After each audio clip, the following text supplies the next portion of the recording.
Welcome on Easy Learning. Now today in this part of the video, I am going to explain about I passed the Delhi test written by S.M. Gavaskar. I will explain in this part of the video the first four paragraphs. But before explaining them as usual, I will explain the words which are given in these paragraphs. The first word is spouse. ये noun है. Other half husband or wife. मतलब दूसरे husband या wife, इसको spouse कहा जाता है. इसके बाद है इम्प्रॉम्प्टू. ये एक एडजेक्टिव है. अनप्लान्ड, अनप्रेमेडिएटेड. मतलब अगर कोई भी चीज़ प्लान नहीं किया हुआ हो, अचानक से करने हो जाए, या कोई चीज़ पहले से हम नहीं दिमाग में रखे हैं, तो उसी को इम्प्रॉम्प्टू कहा जाता है. तो इसमें दिया हुआ है कि पहला पैराग्राफ में है, यहाँ पे सुनील गावस्कर बताते हैं, क्योंकि वो खुद लिखते हैं इस चैप्टर को, तो कहते हैं कि we had another 2 days in practice in Delhi. कि दिल्ली में हमारे पास प्रैक्टिस करने के लिए 2 दिन बच गए थे.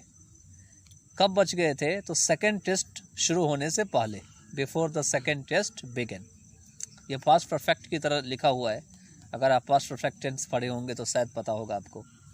यहाँ पे 2 सेंटेंस है, एक परफेक्ट में है और एक पास्ट सिंपल में है.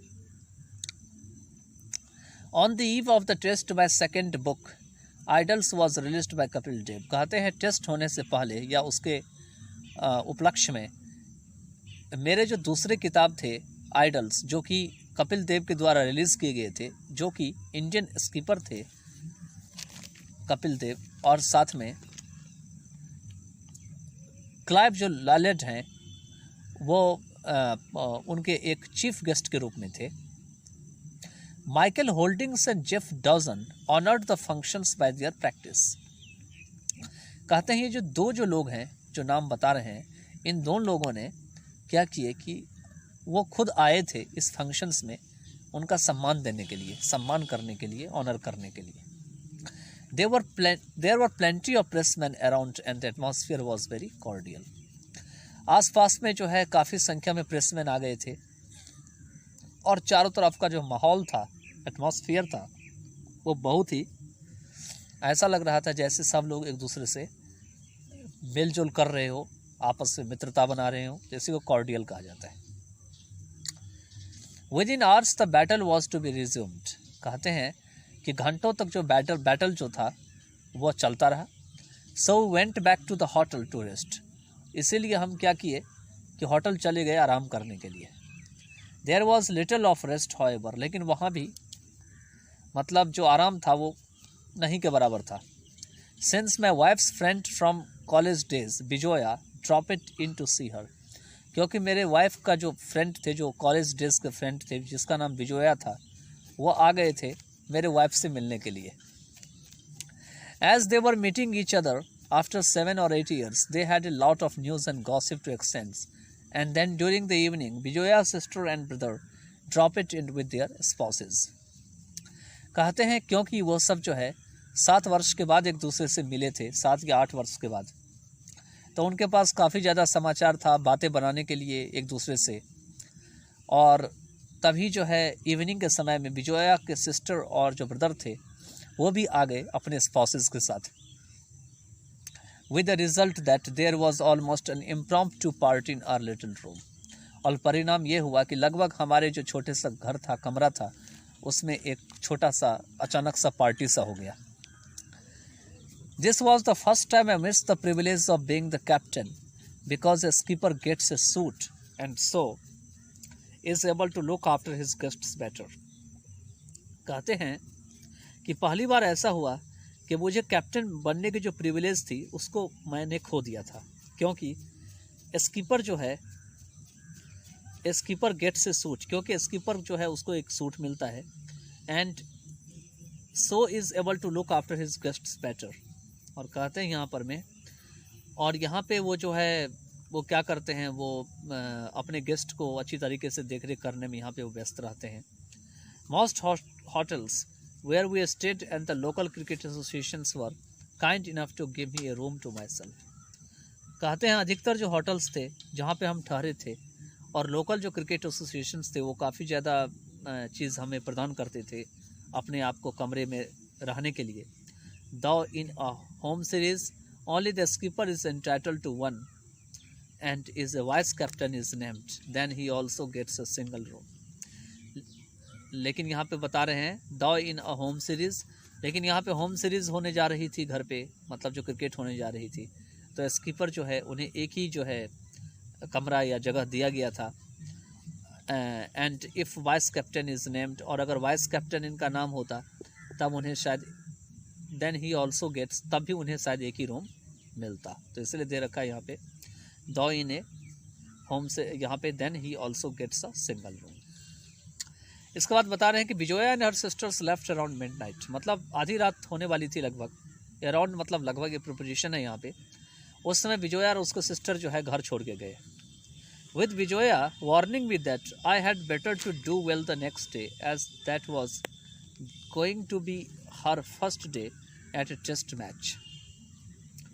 कहते हैं साथ ही विजोया ने मुझे यह भी वार्निंग दिया कि मुझे जो है अगले दिन बहुत अच्छा खेलना होगा, as that was going to be the first day at a test match, क्योंकि यह टेस्ट मैच का जो है पहला दिन होने जा रहा था उनके टेस्ट मैच का। Earlier in the evening as we had return from the idols release function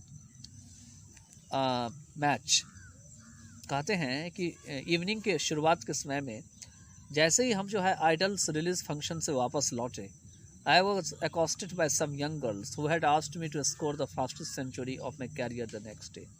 तो मुझे जो है कुछ यंग गर्ल्स के द्वारा घेर लिया गया और जिसने मुझे कहा कि अगले दिन मुझे जो है बहुत तेज़ी से सेंचुरी बनानी है अपनी कैरियर की। I remember laughing at that because I would have been happy to score even half that much in the game. और मैं याद करके बहुत हंस रहा हूँ कि उस समय की मैं अगर आधा भी रन उसमें से बना लूँ तो मेरे लिए बहुत अच्छा रहेगा। So low was my confidence at the stage, क्योंकि उस परिस्थिति में मेरा कॉन्फिडेंस बहुत ही कमज़ोर था। I was certainly not helped by the derisive comments passed earlier in the day by part of the crowd which had come to watch us practise. कहते हैं वाकई में मुझे किसी भी डिराइजिव जो मजाक करने वाली कमेंट थे उससे कोई मदद नहीं मिला, जो कि मुझे एक दिन पहले जो है भीड़ ने दिया था, जो भीड़ हमारे चारों तरफ लग गई थी। Which had come to watch us practice, जो भीड़ आए थे हम सब का प्रैक्टिस देखने के लिए। I even picked up a person from the crowd, मैंने एक क्राउड में एक पर्सन को भी पाया था, पिकअप किया था, who had said something नेस्टी and had an exchange of words with him, जिसने कुछ बुरा वर्ड्स मुझे कह दिया और मुझे उसके साथ कुछ बाताबाती हो गया था। I left the nets early and sat in the dressing room, मैंने पहले ही नेट को छोड़ दिया और जाकर ड्रेसिंग रूम में बैठ गया। Having informed Kapil that rather than pick up a fight with the crowd, it would be better for me to inside, मैंने कपिल को लेकिन इसके लिए इन्फॉर्म कर दिया था कि क्राउड के साथ फाइट करने से अच्छा होगा कि मैं अंदर ही आराम से बैठा रहूं।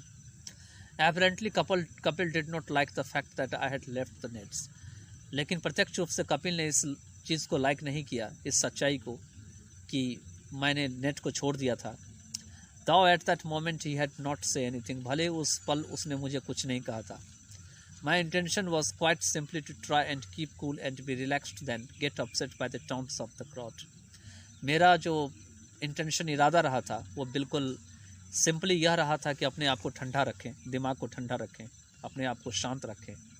उसकी तुलना में मैं नहीं चाहता था कि क्राउड जो है वो मुझे ताना मारे और वो मुझे अपसेट करे, मुझे घबरा दे। Crowds all over India are basically the same, पूरी देश में जो है लगभग इंडिया में जो क्राउड है वो इसी तरह की है।